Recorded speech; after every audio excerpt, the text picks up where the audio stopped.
দেখুন, গত মাসে ইনকাম হচ্ছে $688, ইন্ডিয়ান কারেন্সিতে যদি এটাকে কনভার্ট করি তাহলে অ্যামাউন্টটা দাঁড়ায় 57,000 টাকা।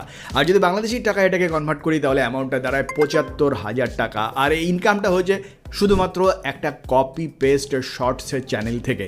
অর্থাৎ যারা বলছেন যে কপি পেস্ট শর্ট চ্যানেল থেকে ইনকামের সম্ভাবনা নেই বা এই ধরনের চ্যানেল মনিটাইজ হয় না, তাদের জন্য আজকে একটা ফুল প্রুফ স্ট্র্যাটেজির কথা উল্লেখ করব এবং এমন একটি চ্যানেল আপনাদের সামনে তুলে ধরবো যে চ্যানেল থেকে $688 গত মাসে ইনকাম হয়েছে, এ মাসে আরও বেশি। কত ইনকাম হয়েছে, সমস্ত স্ট্র্যাটেজি, কত ইনকাম হয়েছে, কত ভিউ পাচ্ছে এবং কিভাবে চ্যানেল মনিটাইজ করে ইনকাম করছেন, কোন ধরনের ভিডিওগুলো নিয়ে তারা কাজ করছেন, কোন ধরনের ভিডিও তারা কোথা থেকে ডাউনলোড করছেন এবং কিভাবে তারা ভিডিও তৈরি করে আপলোড করে এত ইনকাম করছেন, ফুল প্রুফ স্ট্র্যাটেজি আজকে এই ভিডিওর মাধ্যমে আপনারা জানতে পারবেন। এই চ্যানেলের মধ্যে প্রতিদিন 10,000 থেকে 20,000 সাবস্ক্রাইবার অ্যাড হচ্ছে।